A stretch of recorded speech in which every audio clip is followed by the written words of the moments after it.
Friends, आज की कहानी है पिंजरे से आज़ादी भाग 4। पिछले भाग में आपने पढ़ा मोहित शगुन को बहुत मारता है और अगली सुबह मोहित को अपनी गलती का एहसास हो गया था। मोहित शगुन के जख्मों पर दवाई लगाता है और शगुन के जख्म काफ़ी गहरे थे। मोहित को खुद पर गुस्सा आता है।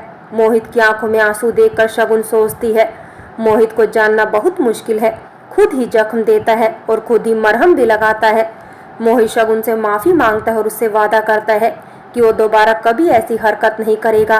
खुशबू और नीतीश जब घर आ रहे थे तो कुछ लोगों ने खुशबू को अगवा कर लिया और नीतीश को बेहोश करके वहीं झाड़ियों के पीछे फेंक दिया। शायद कोई था जो अपनी दुश्मनी खुशबू और नीतीश से निकाल रहा था। अब आगे अगली सुबह जब गंगाराम जी घर आते हैं तो वह देखते हैं शगुन बगीचे में अकेले बैठी हुई है। तो वह शगुन के पास जाते हैं। गंगाराम जी को अपने पास आता देखकर शगुन डरने लगती है। शगुन इधर उधर देखती है, कहीं उसे मोहित देख तो नहीं रहा। गंगाराम जी देखते हैं शगुन के हाथों में बहुत से जख्म हो रहे हैं। गंगाराम जी पूछते हैं, शगुन बेटा, ये चोट तुम्हें कैसे लगी? आओ मैं तुम्हें अस्पताल ले जाता हूँ। शगुन गंगाराम जी का हाथ दूर करते हुए बोलती है, प्लीज़ अंकल जी, मुझसे दूर रहो। अगर मोहित ने हम दोनों को साथ देख लिया तो न जाने वो मेरे साथ क्या करेगा। गंगाराम जी की आंखों में आंसू आ जाते हैं। शगुन वहां से चली जाती है। गंगाराम जी गहरी सोच में चले जाते हैं। दूर खड़ा मोहित गंगाराम जी को रोता देखता है तो सोचता है, आखिर अंकल जी शगुन के लिए इतना परेशान क्यों हो रहे हैं। जब गंगाराम जी अपने मित्र रामानंद जी से बात कर रहे थे तो मोहित बोलता है, अंकल जी, मेरी बीवी शगुन से दूर रहो। गंगाराम जी बोलते हैं, तुम्हारी बीवी मेरी बेटी समान है, तुम गलत समझ रहे हो बेटा। गंगाराम जी मोहित का गुस्सा देखकर सोचते हैं, कहीं मोहित मेरा गुस्सा उस मासूम पर न उतारे। तो गंगाराम जी वहां से जाना ही सही समझते हैं। उधर रामानंद जी को भी बहुत बुरा लग रहा था जिस तरह से मोहित उनके दोस्त गंगाराम जी पर कीचड़ उछाल रहा था। गंगाराम जी के जाते ही मोहित अपने कमरे में जाता है। शगुन को रोता देख मोहित बोलता है, शगुन, तुम अभी तक रो रही हो। शगुन गुस्से में बोलती है, मेरा बदला तुम मेरी बहन से ले रहे हो। शगुन गुस्से में मोहित की कमीज पकड़ती है और बोलती है, कहाँ है मेरी बहन खुशबू? मोहित थोड़ा संजीता होते हुए बोलता है, वो दोनों तो कल रात को तुम्हारे सामने हमारे घर से निकले थे, अभी वो अपने घर में ही होंगे। शगुन मोहित से बोलती है, खुशबू कल से घर नहीं पहुंची, जरूर तुमने कुछ किया होगा उसके साथ में। मोहित बोलता है, शगुन, मैं तुमसे प्यार करता हूँ और खुशबू तुम्हारी बहन है, मैं उसकी सच्चे दिल से इज्जत करता हूँ। मुझे लगता है नीतीश ने ही उसको अगवा किया होगा। शगुन तुरंत बोलती है, वो ऐसा नहीं करेगा और वो तो खुद भी घर नहीं पहुंचा। मोहित बोलता है, तो तुम्हारी बात नीतीश के घर वालों से भी होती है। शगुन बोलती है, इस वक्त मेरी बहन खतरे में है और तुम अपनी घटिया सोच मुझ पर थोप रहे हो। मोहित माफी मांगते हुए बोलता है, मैं पता करवाता हूँ, आखिर कल वो दोनों कहाँ गायब हो गए। दिन गुजर रहे थे मगर नीतीश और खुशबू का कुछ पता नहीं चल रहा था। मोहित के दिन प्रतिदिन जुल्म शगुन के लिए बढ़ते जा रहे थे। शगुन तो अब किसी मुर्दे के समान उस घर में कोने में पड़ी रहती थी। मोहित शगुन से प्यार तो बहुत करता था लेकिन मोहित का गुस्सा बहुत ही खराब था। यही बात एक दिन अंजलि जी ने शगुन को बताई, कैसे एक मासूम बच्चे को रिश्तों से नफरत हो गई। आखिर क्यों मोहित बचपन से ही रिश्तों से नफरत करने लगा था। एक दिन शगुन अपने कमरे में काम कर रही थी और गंगाराम जी और रामानंद जी हॉल में बैठकर चाय पी रहे थे। तभी शगुन को चक्कर आते हैं और वो बेहोश हो जाती है। शगुन की हालत देखकर गंगाराम जी शगुन को उठाकर अपनी गाड़ी में ले जाते हैं जहां उनके साथ रामानंद जी भी थे। ये सब मोहित ने देख लिया था। मोहित गंगाराम जी को धमकाते हुए बोलता है, मैंने आपको समझाया था ना कि मेरी बीवी से दूर रहना, तो क्यों आप उसके पास बार बार आ जाते हैं। गंगाराम जी बोलते हैं, शगुन को चक्कर आ गए थे, अगर सही वक्त पर अस्पताल नहीं लाते तो उसकी तबीयत और भी बिगड़ सकती थी। डॉक्टर ने बताया शगुन बहुत कमजोर हो गई है, ऐसा लगता है उसने बहुत दिनों से खाना भी नहीं खाया और वो किसी दिमागी दबाव में है। ऐसा लगता है किसी ने उसे बहुत मारा पीटा भी है। यह बात सुनकर गंगाराम जी गुस्से से पागल हो जाते हैं और बोलते हैं, अगर शगुन को कुछ भी हुआ तो मोहित बेटा तुम्हारे लिए और तुम्हारे बाप रामानंद जी के लिए अच्छा नहीं होगा। रामानंद जी और मोहित दोनों हैरान थे, आखिर गंगाराम जी शगुन के लिए इतना क्यों सोचते हैं। कुछ ही दिनों में शगुन घर आ गई थी। मोहित अब समझने लगा था कि शगुन के बिना उसका रहना मुश्किल है। मोहित को अब शगुन की आदत सी हो गई थी। मोहित का प्यार शगुन के लिए और भी बढ़ गया था। अगर शगुन को कुछ हो जाएगा तो मोहित कैसे रहेगा। कुछ ही दिनों में मोहित को खुशबू का पता चल गया था। जो उसे नीतीश ने बताया। नीतीश को जब होश आया तो उसने पुलिस में शिकायत लिखवाई थी, जिसके बाद पुलिस वालों ने उन लोगों को धर दबोचा। खुशबू पहले से ठीक थी। ये लोग खुशबू के कॉलेज के लड़के थे, जिनको खुशबू ने कभी थप्पड़ मारा था। ये लड़के कॉलेज में लड़कियों के गंदे वीडियोस बनाते थे। नीतीश की मदद से खुशबू पहले से ही ठीक महसूस कर रही थी। नीतीश ने खुशबू का बहुत ख्याल रखा। कुछ हफ्तों के लिए अब शगुन बिस्तर पर थी। उन दिनों मोहित ने शगुन की बहुत सेवा की थी। शगुन भी हैरान थी मोहित का नया रूप देखकर। मोहित शगुन से बोलता है, शगुन, मैं तुमसे बेइंतहा मोहब्बत करता हूँ। मेरे गुस्से की वजह से मैं कभी अपना प्यार तुम्हें नहीं बता पाया। मेरा गुस्सा ही मेरी कमजोरी है। मैं कोशिश करूंगा कि तुम पर अब कोई शक ना करूं, क्योंकि मुझे तुम पर विश्वास होने लगा है। शगुन भी सोचती है कहीं मोहित कोई नई चाल तो नहीं चल रहा। कुछ दिनों में शगुन ठीक हो गई थी। एक दिन मोहित पूछता है, आखिर गंगाराम जी को तुमसे इतनी हमदर्दी क्यों है? शगुन गुस्से में बोलती है, क्या तुम अभी भी मुझ पर शक करते हो? मोहित हंसते हुए बोलता है, बात शक की नहीं है। मुझे ऐसा लगता है जैसे गंगाराम जी हमसे कुछ छुपा रहे हैं। उस दिन जब तुम अस्पताल में थी तो उनकी हालत बहुत खराब थी। मोहित का शगुन के प्रति मिजाज बदलने लगा था। मोहित और शगुन घूमने फिरने जाया करते थे, जिससे शगुन की तबीयत भी अब सुधरने लगी। जो शगुन डिप्रेशन में जाने लगी थी वो अब खुश रहने लगी थी। एक दिन मोहित शगुन को उसके मामा के घर छोड़ने जाता है। वहीं खुशबू और नीतीश भी होते हैं। जहां हमारे दोनों नायक अकेले में बात करते हैं। नीतीश मोहित से बोलता है, तुमने अच्छा नहीं किया शगुन के साथ में। मोहित बोलता है, शगुन बहुत अच्छी लड़की है। वो जिसे प्यार करेगी वो बहुत किस्मत वाला होगा। नीतीश गुस्से में बोलता है, लेकिन तुम अच्छे लड़के नहीं हो, और शादी के बाद तो प्यार हो ही जाता है। शगुन भी तुम्हें प्यार करती होगी। मोहित आंखों में आंसू भरकर बोलता है, मेरे गुस्से के कारण मैंने शगुन पर बहुत जुल्म किए हैं। शगुन एक अच्छा लड़का डिजर्व करती है, मेरे जैसा दरिंदा नहीं। मैं शगुन के लिए बदलने की कोशिश कर रहा हूँ। मैं शगुन को खुश देखना चाहता हूँ। मोहित सोचता है, अब कैसे बताऊं कि शादी के बाद भी हम दोनों अलग सोते हैं। मोहित खुशी से बोलता है, मैं शगुन के साथ फिर से जिंदगी में आगे बढ़ना चाहता हूं। अगर शगुन ने मुझे माफ कर दिया हो तो मैं एक मौका और देना चाहता हूं अपने प्यार को। मोहित वहां से चला जाता है। शगुन उसकी बात सुन लेती है। शगुन भी सोचती है, क्या सच में मोहित बदलने लगा है या फिर किसी नई साजिश की तैयारी कर रहा है।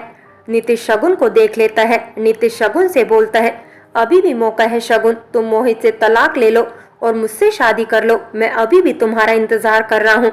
शगुन बोलती है, एक लड़की जब शादी करती है तो उसके लिए वापसी का दरवाजा नहीं होता है। नीतीश से तलाक लेते ही अगर तुमने शादी के लिए मना कर दिया तो मैं कहाँ जाऊंगी? दोबारा मामा मामी के साथ रहना मुझे मंजूर नहीं है।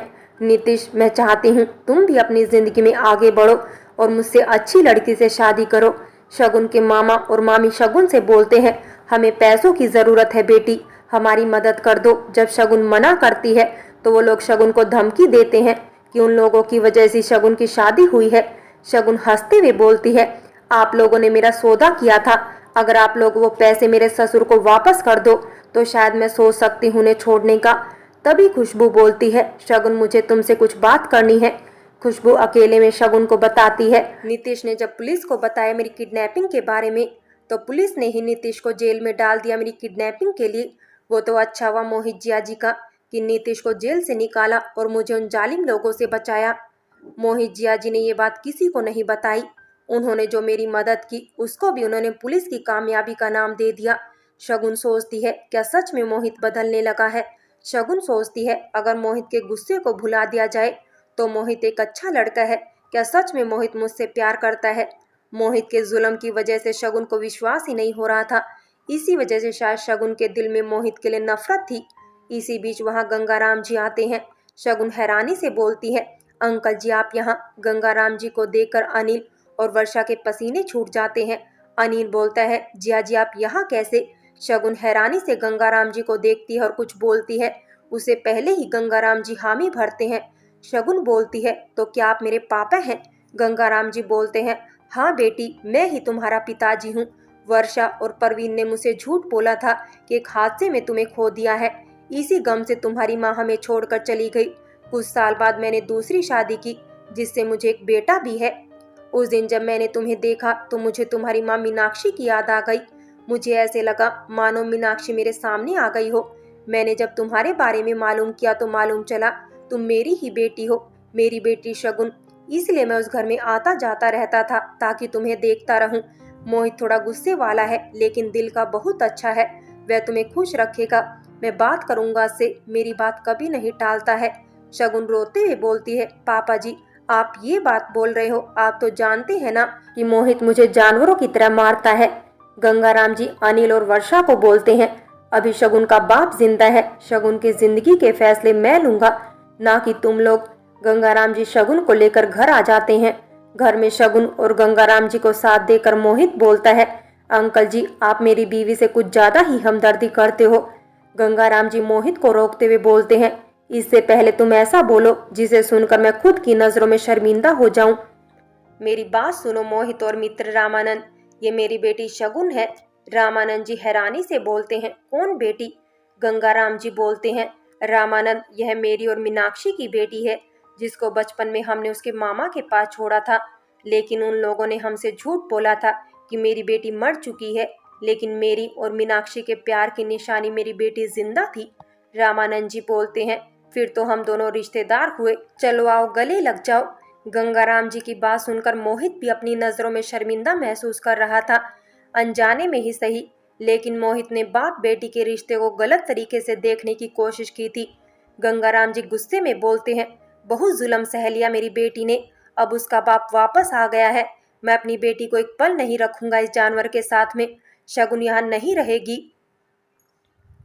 मोहित माफी मांगता है और बोलता है, मुझे आखिरी मौका दे दो, मैं शगुन को खुश रखना चाहता हूँ, मैं प्यार करता हूँ शगुन से। शगुन भी गंगाराम जी को बोलती है कि वो आखिरी मौका देना चाहती है मोहित को। मोहित और शगुन दोनों अब अपनी जिंदगी में आगे बढ़ना चाहते थे, दोनों ने अब एक दूसरे को अपना लिया था। शगुन को उसका सौतेला ही सही मगर भाई मिल गया था, और एक सौतेली माँ सुनंदा जी। नीतीश भी अब समझ चुका था शगुन उसके नसीब में नहीं है। नीतीश ने भी अब जिंदगी में आगे बढ़ने की सोची, जिसमें खुशबू ने उसका साथ दिया। दोनों ने अपनी दोस्ती को प्यार का नाम दे दिया। कुछ महीनों में दोनों की शादी भी हो गई। इस शादी में मोहित और शगुन भी आए। मोहित का बर्ताव पहले से बहुत बदल चुका था, जिसे देखकर अंजलि जी भी काफी खुश थी। अब शगुन को लेकर अंजलि जी का नजरिया भी बदल चुका था, क्योंकि अब मोहित का औरतों को लेकर रवैया भी बदल चुका था, और शगुन भी अब एक अमीर बाप की बेटी के नाम से जानी जाती थी। गंगाराम जी भी सभी लोगों को बताते कि शगुन उनकी बेटी है। वहीं शगुन को जो घर पहले पिंजरा लगता था, वही पिंजरा अब शगुन को घर लगने लगा था, क्योंकि अब उस घर में शगुन को मोहब्बत और इज्जत मिलने लगी थी, जो हर लड़की चाहती है। कुछ ही महीनों में शगुन और मोहित की जिंदगी में खुशखबरी आई। एक नन्हे मेहमान की आने की खुशी से मोहित खुशी से पागल हो गया था। मोहित ने सोच लिया था कि वो अपने बच्चे को बहुत ज्यादा प्यार देगा, जिस प्यार के लिए मोहित बचपन से तड़पता था। मोहित नहीं चाहता था उसका बच्चा भी उसी प्यार के लिए तड़पे। गंगाराम जी भी बहुत खुश थे, क्योंकि उनकी बेटी शगुन अब एक अच्छी जिंदगी गुजार रही थी। गंगाराम जी भी नाना बनने वाले थे। इस खुशी के मौके पर गंगाराम जी और उनके मित्र रामानंद जी ने छोटी सी दावत का आयोजन किया, जिस दावत में शगुन के मामा और मामी भी आए थे। वहीं नीतीश और खुशबू भी आए थे। दोनों ने मोहित और शगुन को नन्हे मेहमान के आने की खुशी में बधाई भी दी। हम सब की जिंदगी में पिंजरा होता है, मजहब का पिंजरा, रंग रूप का पिंजरा, बड़े छोटे का पिंजरा, अमीरी गरीबी का पिंजरा। जिंदगी के मोड़ में हम किसी न किसी पिंजरे में कैद हो जाते हैं। इस पिंजरे से हमें कैसे निकलना है, ये हमसे बेहतर कोई नहीं जानता। हमें अगर किसी पिंजरे से निकलना है तो उसके लिए हमें खुद ही मेहनत और सब्र का इम्तिहान देना होता है। फ्रेंड्स, पिंजरे से आज़ादी कहानी यहीं समाप्त होती है। आपको ये कहानी कैसी लगी कमेंट करके अवश्य बताएं, और अगर कहानी अच्छी लगी हो तो लाइक करें, शेयर करें और प्यार भरी कहानी चैनल को सब्सक्राइब करें।